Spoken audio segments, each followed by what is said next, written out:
All the people in this room have a role to play. Our next typhoon, our next earthquake, our next disaster. Disasters can be, we can't prevent the world from harming us, but we can be better prepared for it. That's our goal today.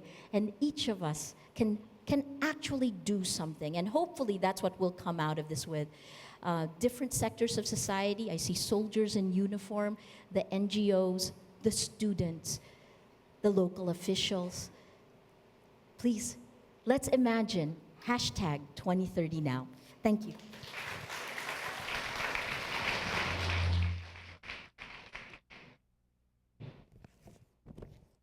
Thank you, Maria. So don't forget, if you want to be part of that round circly map thing, make sure it's #2030 now, and if you can tweet, you can put it on Facebook, Instagram, it doesn't matter as long as you're part of the conversation.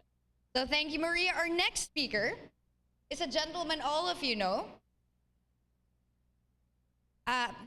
Leyte Governor Dominic Petilla will be speaking right before us now. He is currently serving on his first term as governor of Leyte. Prior to his election as governor, he was active in promoting the province as a new tourism and investment hub in the Philippines. And as governor, this is very important. One of his programs is to integrate disaster resiliency at the core of Leyte's provincial development plans. Ladies and gentlemen, a round of applause, please. Our Leyte Governor, Governor Petilla.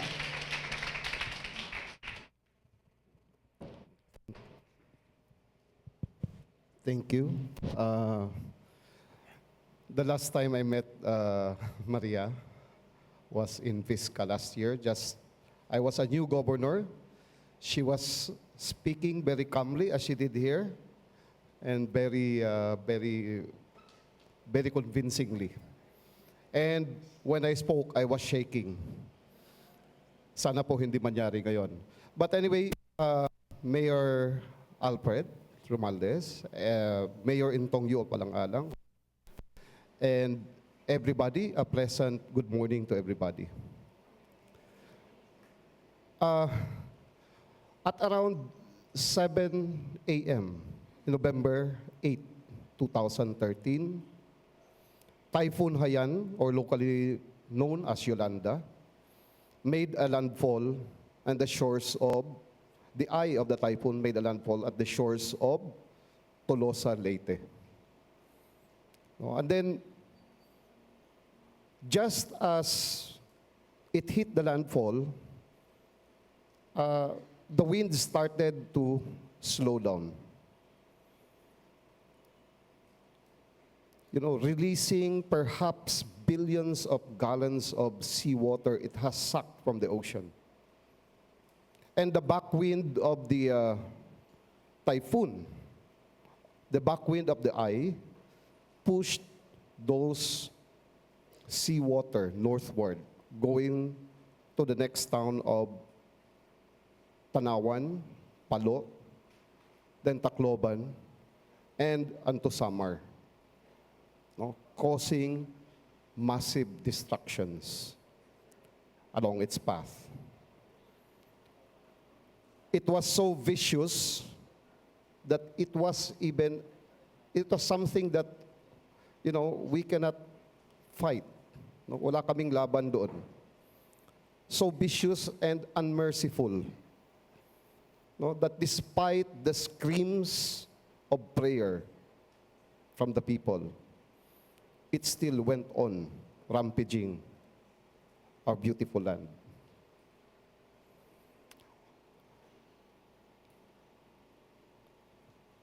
I have heard stories also. Marami din tayo narinig na mga kwento.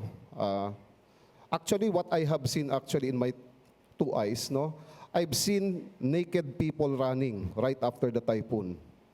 Alam mo, they were undressed by Yolanda sa lakas ng hangin.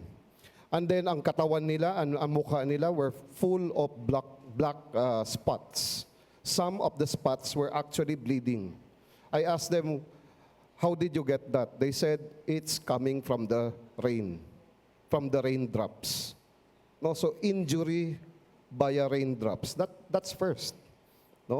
So that's how strong the winds were. there was a family, in their home, seeking shelter in their home, and then the home was blown away together with them. They landed around 100 meters away into a rampaging river. All perished. No? And there was one barangay official in Palo. He saw his daughter and two nieces, being crushed by a trunk of a coconut tree that was being swept by the storm surge. No, so grabe talaga.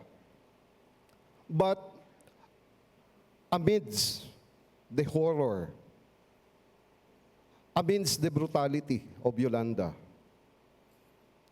we can learn the biggest lesson also from this event. The lesson that was taught to us no other than the people themselves, katulad sa ating speaker kanina na karpentera. No? The lesson of resiliency, the lesson of perseverance, the lesson of hope. No? We have learned that. We have seen that happen. No? But also, yung hope din naman can be induced. No? The rest of the world, when the rest of the world arrived in Leyte, I'm quite sure malaking bagay sa mga tao dito nung makita nila na nandito na lahat tumutulong. No? It was a big relief. No?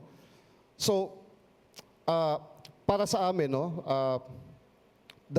before the typhoon, we have agreed to really first, clear the roads after the typhoon. We have been seeing the pictures ng Typhoon Pablo, the aftermath of Pablo.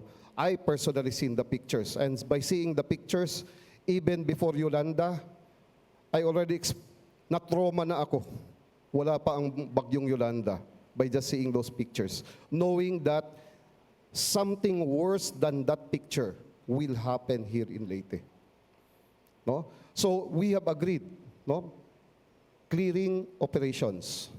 We have to clear the roads para makapasok ang ating mga relief, ang ating mga doctors, ang ating mga medicines para makapasok kaagad. No? Before the typhoon, we have been talking, Later on, Mayor Sandy Javier will speak here also about that, We have been talking.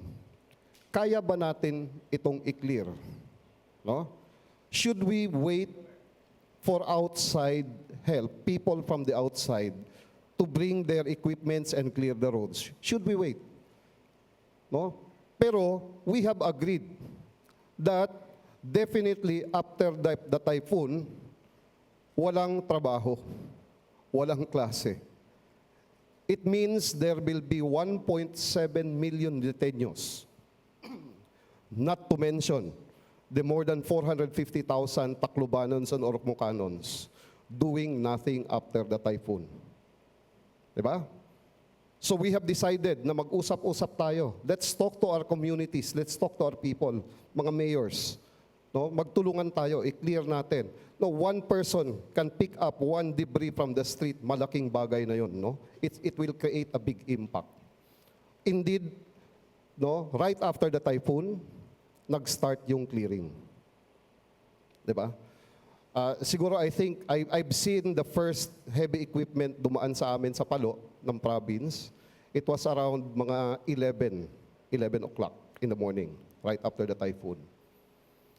By the following day, Tacloban to southern Leyte was already passable.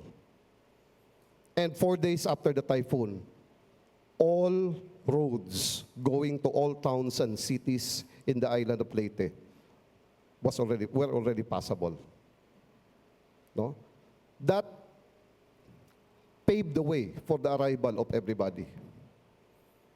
And that also, the arrival of everyone from the rest of the world, that also paved the way to spark hope dito sa mga tao natin. And then, because of that, we were able to get supplies. I remember I signed a promissory note, no, to NFA Maasin, no, for 20,000 sacks of rice. No, naidala namin kaagad 'yon. And I think it was early on the 5th day, no, madilim pa, didistribute na, ni-ration na namin 'yon sa mga tao. Pag-ration namin sa mga tao, then the entire day, that day, kami announce ng curfew, and by 7 o'clock, naglagay kami ng checkpoint dito sa Palo. No, actually, pati sa Tanawan, no, lalo na yung mga heavily affected towns. And then, beginning that night, I couldn't believe na tinamaan kami ng Yolanda. Ang tahimik ng kalsada.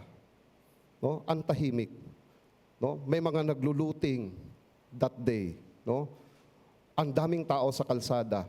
Ang hirap, no, ang hirap pag may ganyan. But on that night, that was the night na nag-start na nagkaroon ng peace. And after that, no, sunod-sunod na. No, we talk to our businessmen, una doon sa gas station sa harapan ng operation center namin sa Palo, we talk to them. Hey, mag-open na kayo. And we will assure you, kausap namin yung mga taga-Petron na dito sa Tacloban, sa depot, they have assured that they will supply. No, they will load every day. No, hindi kayo maubusan ng supply. Then they open. And then ang butika, no, this happened on the 5th, 6th day, no? Then pinabuksan namin yung butika, yung palengke, yung hardware, yung grocery, one by one. And then nung makita ng ibang businessmen na nabukas ng iba, sunod-sunod na sila nagbukas. Now, what was the importance of that?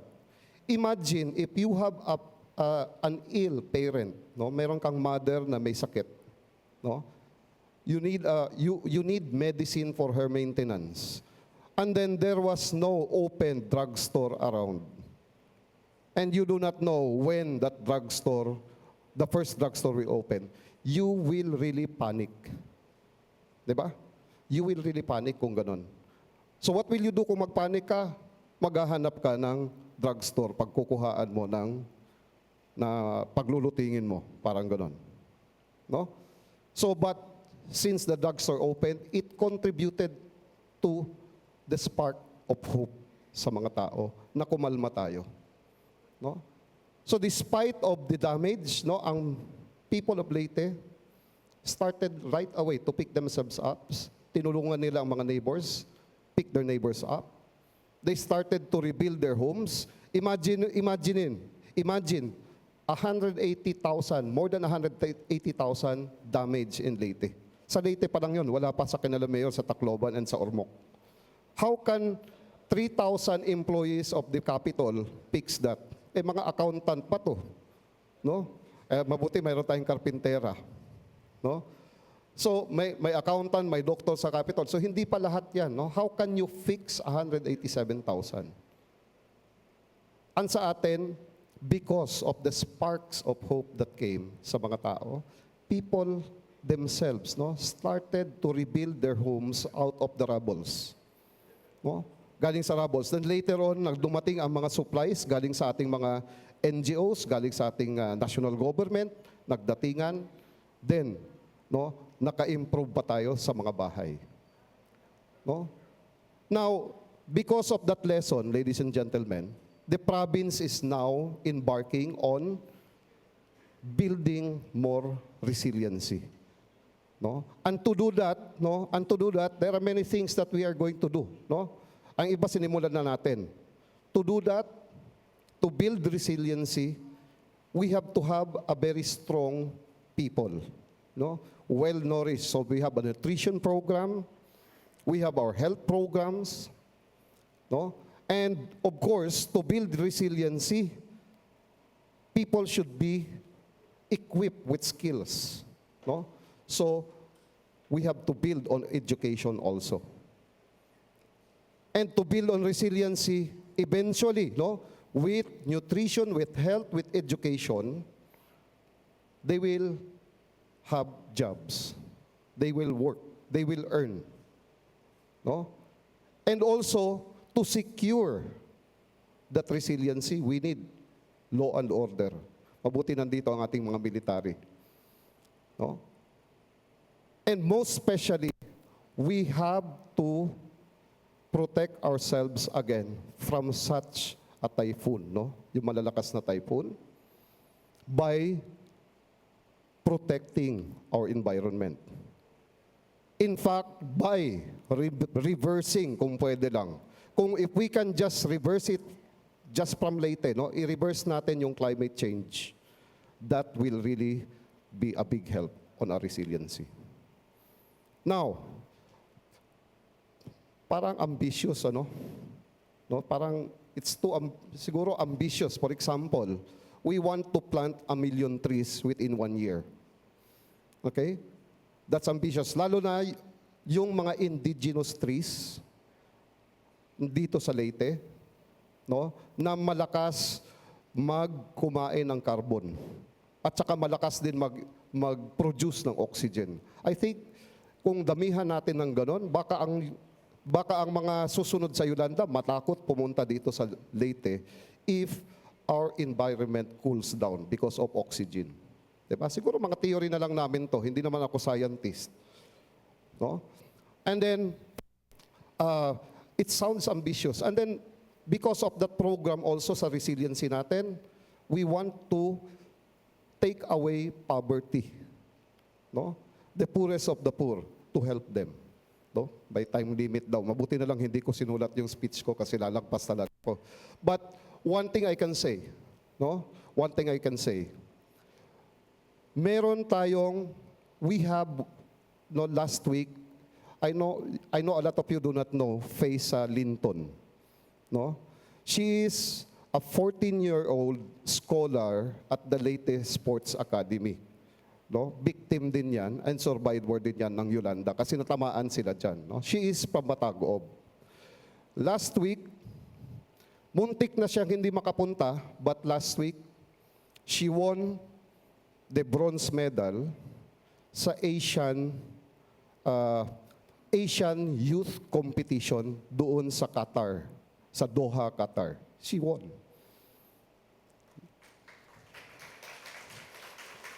Against youth who just competed in the World Youth Olympics. No, itong mga bata na to, these are future Olympians. She joined and she competed and she won the bronze next to China and Vietnam. A few years back, sasabihin natin, that's impossible. But it has already happened. No? So no matter how ambitious we are right now, no matter how formidable the opponent is, ang masasabi ko lang, you have heard from the man of La Mancha, no? Dati sa World War II, we beat the enemies in World War II. Now we are trying to beat an unbeatable opponent, an unbeatable foe. But I think still we can fight. We can achieve the impossible dream together. Salamat po.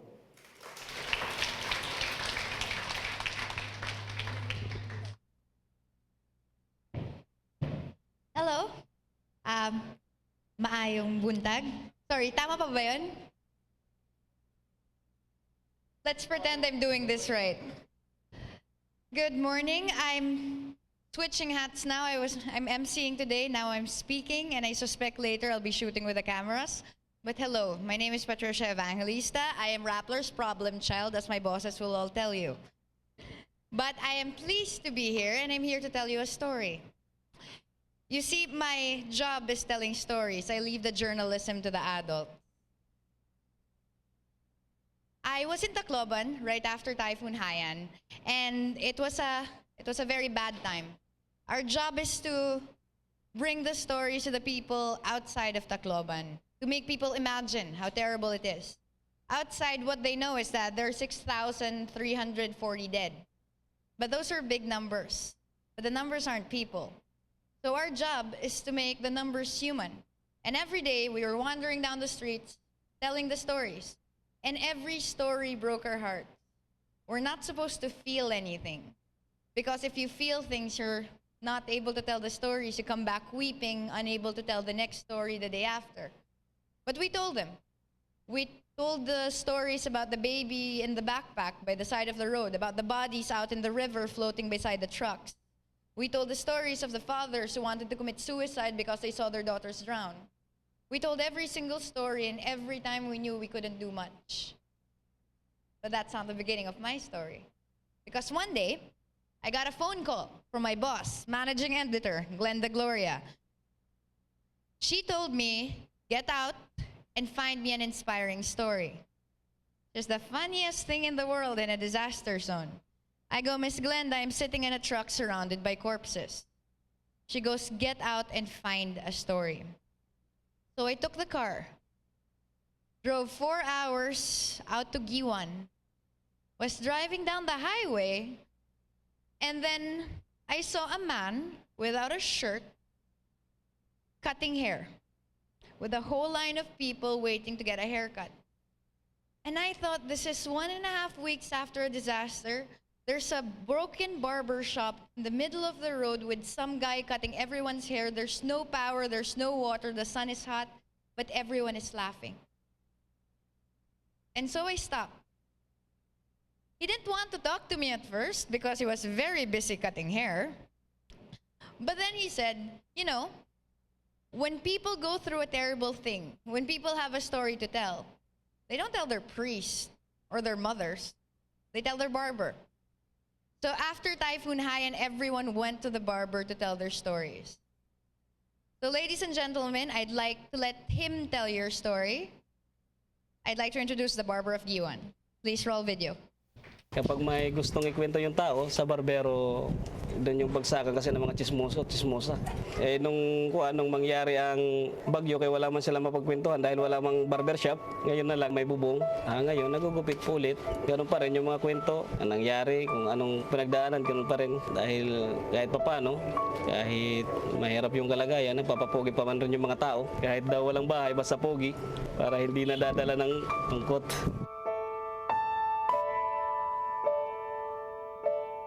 Bago yung Yolanda, nakapunta na kami sa mga safety lugar. Natakot kami dahil yung hangin malakas, tapos yung mga bubong lahat nagliliparan na. Sabi ko, wala, nakatapusan na siguro ito. Iniisip ko, wala, bahala na kung anong mangyari. Nung matapos yung bagyo, nandiyan man lang ako sa harapan. Wala yung unang tinignan ko, yung barbershop, wala na talaga. Pati upuan ko, sira, wala lahat. Pangarap sa buhay, wala na siguro. Pagkakaalam ko po dito sa Guiuan, maraming namatay. Tsaka yung mga nasugatan dahil nung matapos yung bagyo, sa harapan namin may nakikita kami mga taong patay na dinadala papuntang sementeryo. Pinapasan.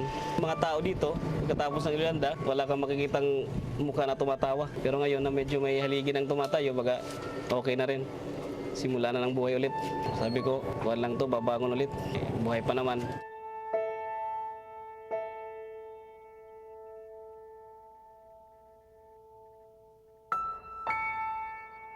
Nung pagkatapos po ng bagyo, maraming nagtatanong sa akin kung magugupit na raw ako. Sabi ko, hindi pa, kaya wala pa man tayong maupan, wala tayong masisilungan. Itayo muna daw kuno, kahit mahirap yung kalagayan natin, basta pogi pa rin tayo. Yung mga bagsak na kahoy, inipon, yun ulit yung pinangtayo. Sa ngayon na nakatayo na ako ng kuwan, may bubong na, marami nang nagpapagupit. Ay, hindi nasira yung gunting ko.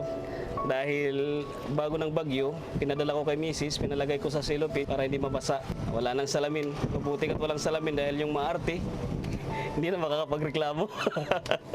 Ako ngayon dahil sa siguro medyo na nakakapagkuhan na, nakakahanap ng konting pera, okay na rin. Sa ngayon, yung pera may nabibili na rin, gasolina, sa motor, masasakyan, isda, yun lang yung mga pangangailangan. Sa ngayon, yung pangarap ko, yung may tayo ko lang ulit yung bahay ko, makapagpundar ulit ng hanap buhay. Kaya ng Guiuan tumayo ulit. Ang mga taga-Guiuan po, malalakas yung loob, hindi yan aatras. Huli nang umangat yung Guiuan, kaya ngayon, hindi nabibitiw yan. Tuloy-tuloy pa rin yan. Pag tumigil tayo, patay. Sasabay tayo ng Yolanda. Kahit mawala yung bahay namin, mawala yung kuwan, basta yung gunting ko, hawak ko pa rin. Buhay pa rin ako.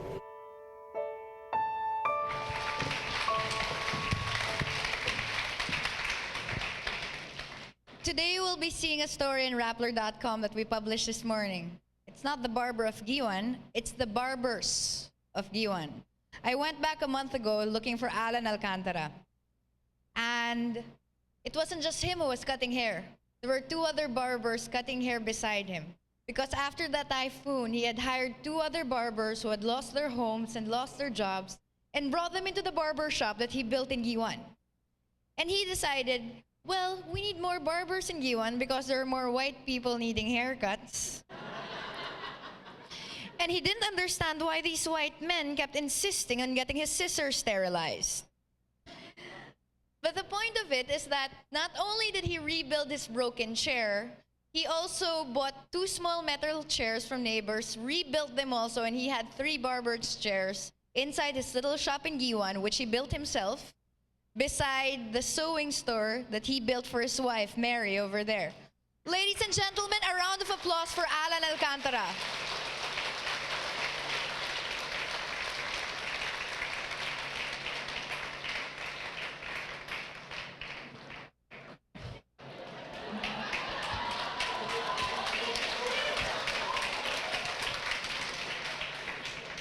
Quiet everyone, Alan is a little shy, but he says he has a few words he's willing to say. Walang. Magandang umaga po sa inyong lahat. Unang-una po, gusto kong magpasalamat sa Rapplers, Ma'am Patricia. At gusto ko rin pong magpasalamat sa lahat ng mga tumulong sa amin, kaming lahat na napektuhan ng bagyong Yolanda, sa iba't ibang bansa po, at sa mga kababayan natin na tumulong, maraming salamat po. At para naman po sa amin, sa aming lahat na biktima rin ng Yolanda, huwag lang po tayong mawawalan ng pag-asa. Manalig po tayo lagi sa Panginoon, tiwala sa sarili, tuloy ang buhay. Sabay-sabay tayong tumayo.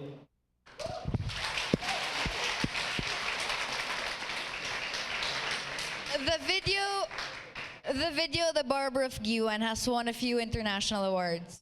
And we passed on the money to him. And he would like to also tell you that his barber shop is now painted white. That he already cemented his wife's kitchen. But it doesn't stop there because we have a surprise for Alan. Somebody saw the story 9 months ago and wanted to change the ending. His name is Lazo Lim. He used to be from Rappler, but his family owned a parlor in Manila. And 9 months ago, he wanted to send the barber's chair.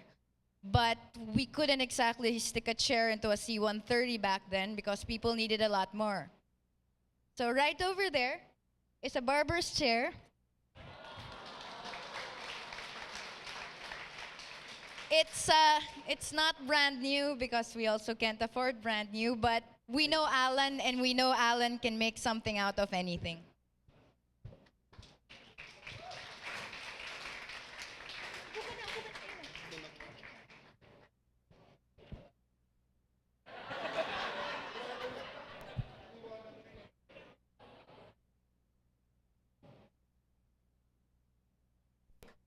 Ladies and gentlemen, a round of applause to Alan Alcantara.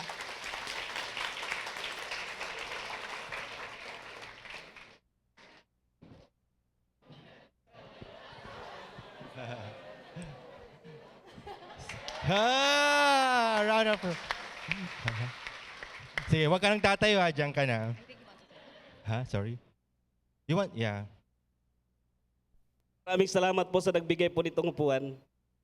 Saan si Mrs.? Dapat kasama mo si Mrs. Tawagan natin. Yeah.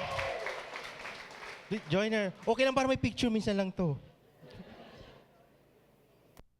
Si Miss Mary po ang nagsalba po ng gunting ni Alan kasi alam niya gaano ka-importante para sa kanya. Maraming salamat po, Voltaire. Thank you very much, Alan, for giving us a happy story. It's been a painful experience for all of us, pero kahit paano mayroong ilang mga kwento na nagpapatibay ng ating loob for us to move on and hopefully to be resilient in the long run. Bigyan natin ng masigabong palakpakan. Of course, another leader has experienced the same, yung mga experience natin nung Hayan. He was there on ground zero sa may peninsula, malapit sa San Jose. At maraming kwento na narinig natin, napaka-dramatic, at napaka-challenging nung role na ginampanan niya nung mga panahon yun hanggang ngayon habang pinamumunuan niya ang recovery at rehabilitation ng syudad. in Tacloban in particular. We're very happy that they have supported the office of Mayor Alfred Romualdez and Congressman Martin Romualdez. They have been very hospitable and helpful in making this event possible also.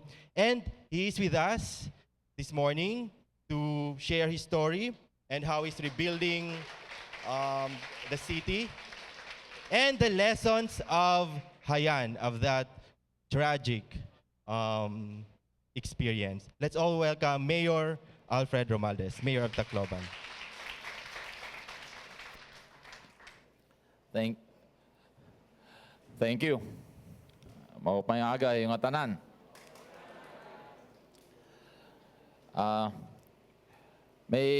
I just have a quick announcement. I hope, Alan, may ka na bago nga silya at mga gamit. Siguro, wag mo naman tataasan yung singil mo. Pareho pa rin, ano? I'd like to thank Ms. Maria Reza of Rappler for having me here, inviting me here, and the good governor of Leyte, Dominic Pitilla, and mayors that are here, and different members of the government and the private sector. Again, maupay nga aga hiyong tanan. Yes, there were many stories to be told, happy and sad. But more so, I think, there are a lot of lessons to be learned. Not only from the stories and experiences, but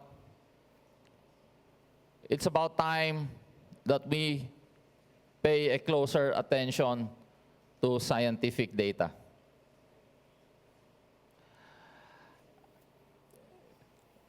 A lot of people were asking me, Mayor, what were you doing in the Peninsula Ground Zero, knowing that Typhoon Yolanda was coming? I'm sharing this information to all of you so we can learn from it. It was about 7 o'clock in the morning when we were patrolling and evacuating people.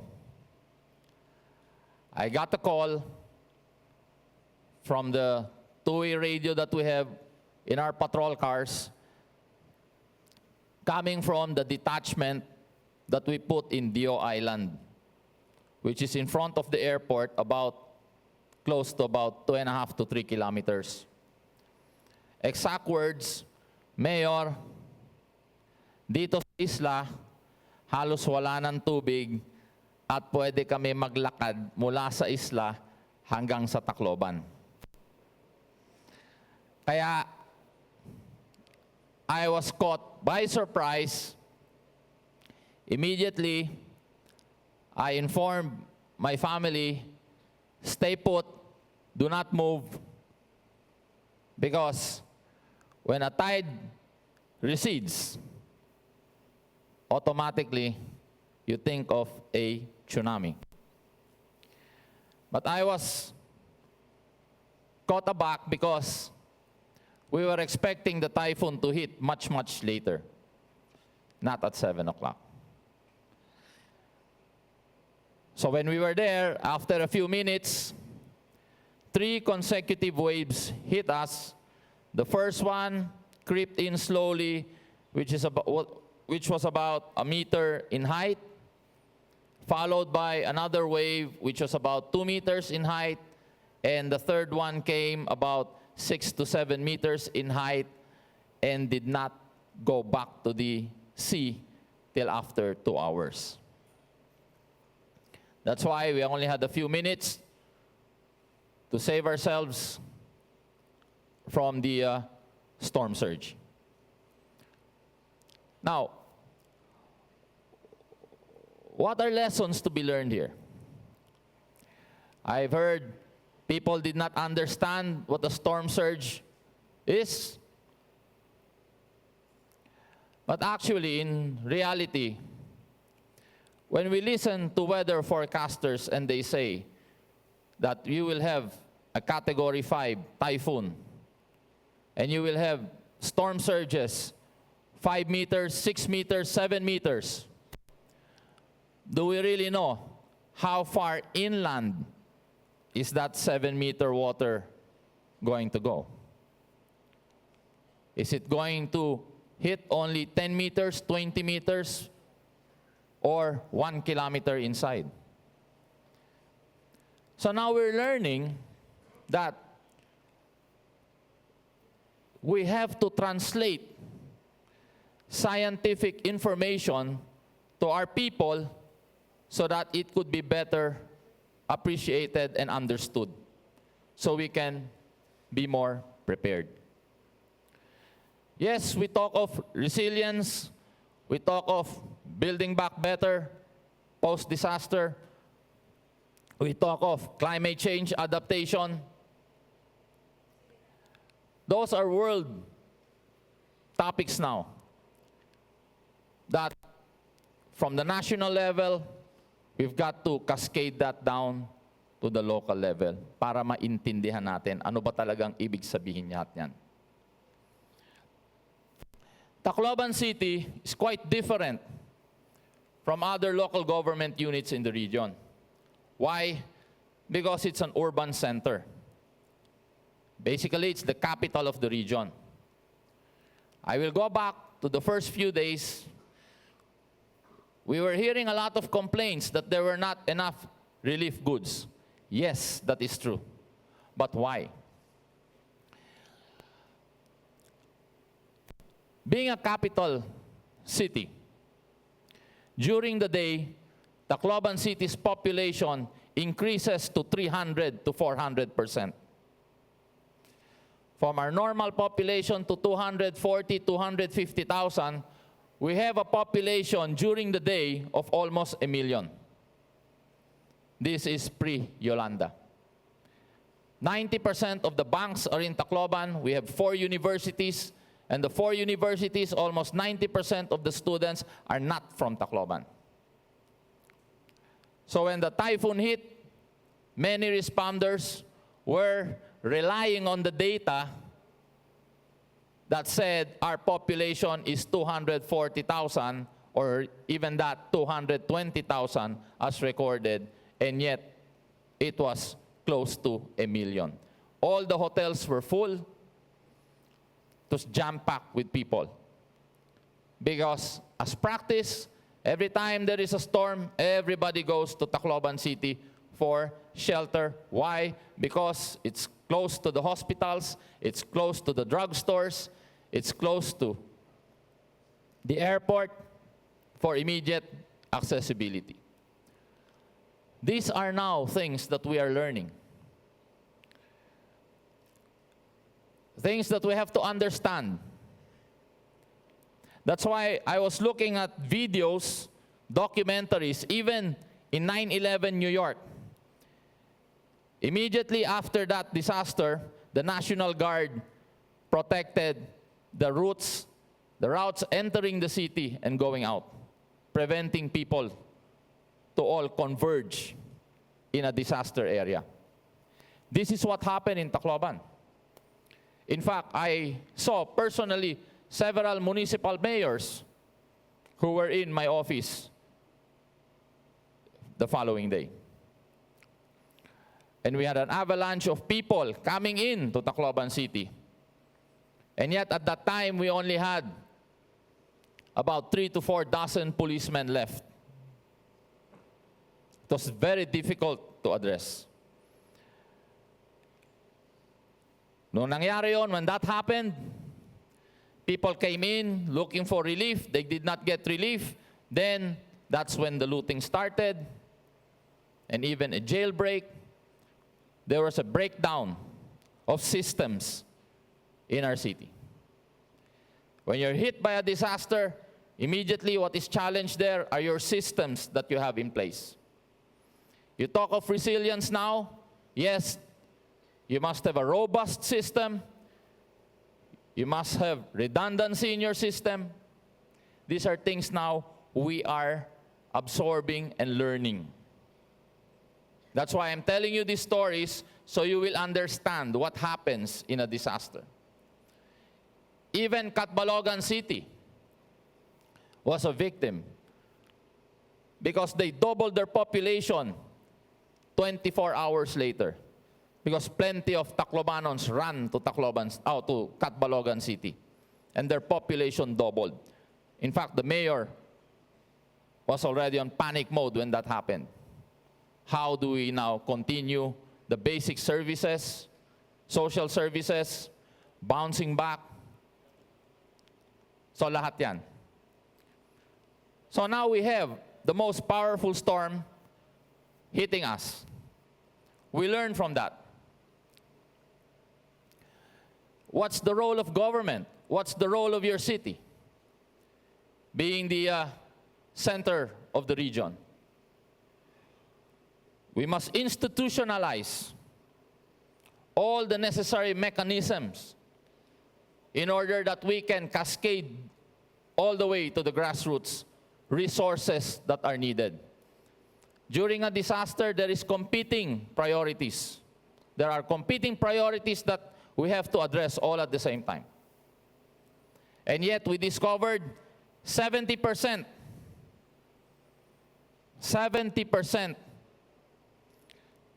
to make this all happen comes from the private sector. I think you've experienced that. You lost your cell phones, there's no signal, that's with the private sector. You need groceries to open, that's with the private sector. You need banks, that's with the private